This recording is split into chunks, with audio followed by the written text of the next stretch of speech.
waiting. Any notice? Any notice? Any moment. Somebody shows up like, health y'all inspector's doing? here. Y'all, excuse me, you guys are number one on Yelp, but what do you sell here? First, for everybody who doesn't know, any restaurant or any establishment where there's food involved or whatever, when the health department shows up, they're going to first check your hot water. You got no hot water, you cannot run your business that day. Straight For up. real though. Yeah, these is facts. You know that. So yeah, those things are important. Like, So what's some advice you would give to, number one, someone trying to be in cannabis, but number two, because we've had high school football teams in here, we have high school listeners. Anyone who's at the lower level, still advancing as a student athlete, what kind of advice would you give them to really take advantage of the opportunity that is football? Building a brand up too. really starting off with just learn how to hustle with any product you have. It could be candy, water, you know what I'm saying? Yeah. Anything on the side while you're in high school, do legal things, but just make a little bit of money on the side to learn your audience. You know what I'm saying? Because as an athlete, you're going to want to pay for some more Jordans or some more or some new gear. You know what I'm saying? Yeah. Everybody wants those visors. That's extra 50 on Sports Authority. Spat, all that. So, hey, you got to, you know what I'm saying? You got to find a way to get that. Learn your market. And you got to keep on creating ideas, for the people listening that are younger. Same thing I want to tell myself if I was younger. I wish I knew all the stuff I knew now, and I wish my mind was directed where it was now, but you're the youth, you got young ideas, and when people are above you, that doesn't mean they're above you, that they really have something that you could listen, so if you got a good idea, if you got a good plan, just stick to it, follow it out, explore, don't be scared, just go in for whatever you want to do. Just like football, you can't be scared. You hurt. You just came off an injury. Oh, man, I'm finna hurt my knee again. Man, there's going to be falls. There's going to be stumbles. Literally, you got to jump off a cliff and be like, we're going to figure it out on the way down. You know what I mean? So that's how I take it on, and that's how I tell any youth, just stay you're on the right path, especially if you're doing any type of football sports, any type of team sports. These moments are important. You'll never get it back. I wish 100. I was still playing football. I wish I was still on the football field, a little scrub freshman, at the water. Linebacker. Number 40.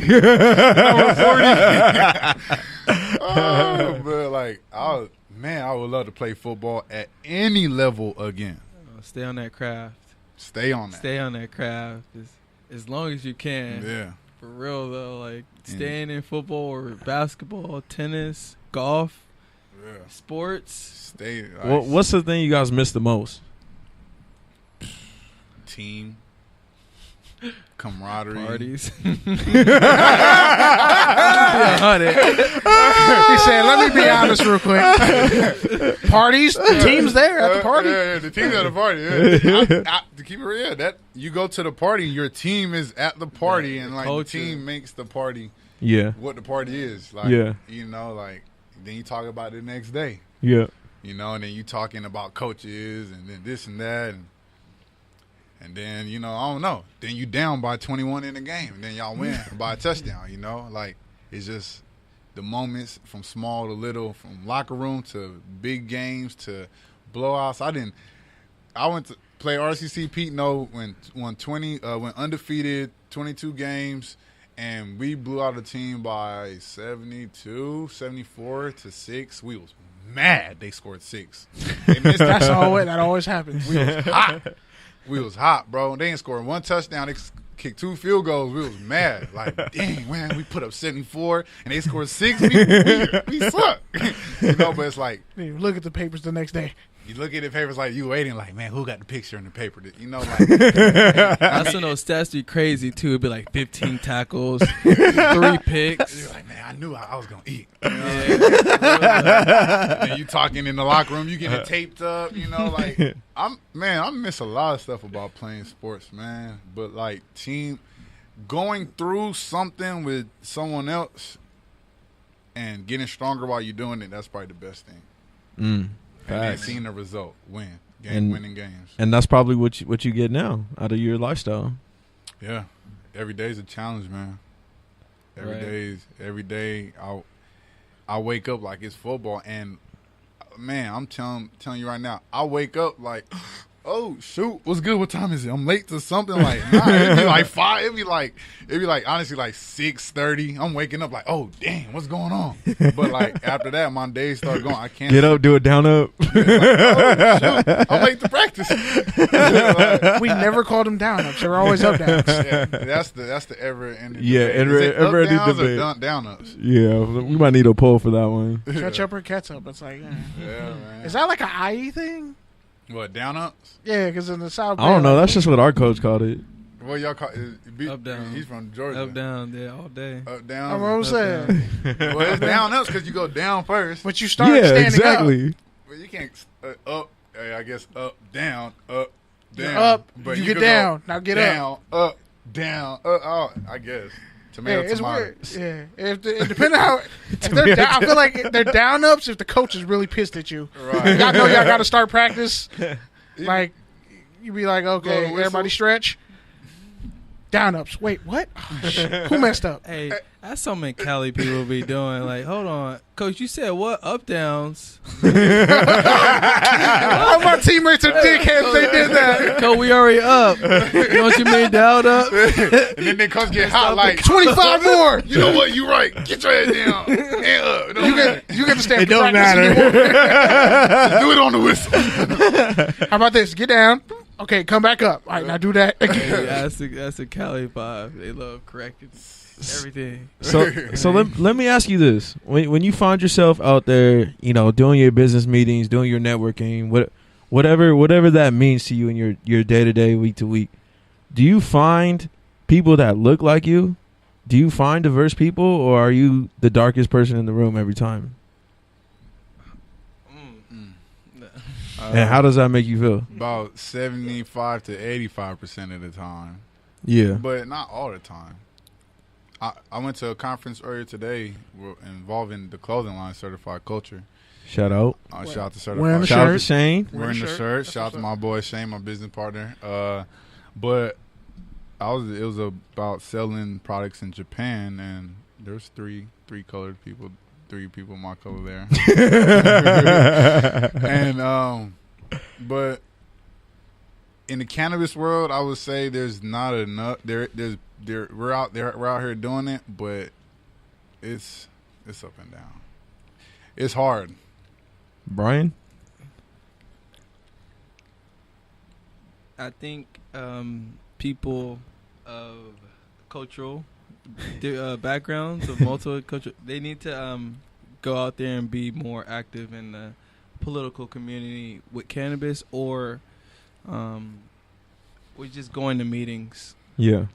I don't really know what it is, but like you have to go do homework, and some people just don't want to do the homework. They just want to take the test. Right. Yeah. Like that's one of the issues that I think are happening, because it's just us. Right. Like, we're the only ones in first. For example, for the people out there, also to spread awareness and actually get this going is, and especially we do with it in cities in the Inland Empire. City of Los Angeles is different. If anyone knows about the shout out to IE. Shout to the IE, but I don't hear any IE slander over there. I'm from the Bay Area. I can slander the IE, but I do it to you every episode. Shout out Bayside. Tom Bennis. He's no Wake and Bake Bayside on the way. Store That's number what's 2 up, on the man. way. I saw that on Instagram. January 1st. I will gladly go to that too. Congrats, man. Yeah, so all my people in Fremont and the Bay, come check us out. Yeah, shout out Tesla. Hey, Elon, if you're hearing, hit us up. They're in the South Bend. It's right down and Crenshaw. sponsor this podcast too. Come on, you Solar podcast for real, Solar podcast. Let's get into it. But yeah, man, just city hall meetings. Regulation isn't the same. There's a lot of states. I mean, not states. Cities they're banning cannabis commercial activity now. What they call it is sales from their cities. So now they're kicking and enforcing everybody out. And the only reason they're able to enforce these type of new regulations, because they're all new rules they're creating, is at these city hall meetings and these city hall sittings where the city really asks a lot of people to come out and help them make these decisions. Now, when I go out to the meetings, because I go to a lot of city hall meetings and listen in and voice in on cannabis, and I've been ran out the room 3 times, like literally got the worst look in the room, and because every single person that went up there said something bad about cannabis being in their city. Yeah. And I mean, it was multiple different races. It's just, but then when the people who really want to use cannabis for medical recreational reasons, they don't show up. They're just watching you on IG. They're just watching me. They're watching me on IG. Like, hey, Rayside, I was supposed to be somewhere. I'm too busy smoking. Like, so if we had cannabis users and supporters actually pull up to all these city hall meetings in their city, as much as the naysayers do, who really aren't educated about cannabis, they're really all just older people who just have this one mindset, and they probably use it on their own at home. But like, we need to get people there in city presence. Like, we need to roll deep, and if there's 10 people saying no, we need 20 people saying yes. And it's democracy. Yeah, they're gonna have to change the law. They're gonna have to change the ordinance. Right. Okay, well, it looks, even though everyone on the board doesn't like it, the whole room was full of cannabis supporters, people who said they rely on this for the benefit of their well-being. So we can't deny them their right, or they're going to act up in the city or whatever. So this is what we need, is overall support from people of all cultures and colors, all cannabis users. Because they all use it. They all use it. They all do. But you know someone who does. Professionals do. Like, I know professional people in my circle that do. Yeah, for sure. G-Pen on the way to work. Like, need it. For real.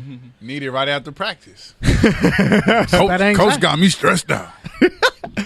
But let me ask you guys this. So entrepreneurship's hard enough. You're talking about cannabis, just the way this culture is changing. It's extra hard.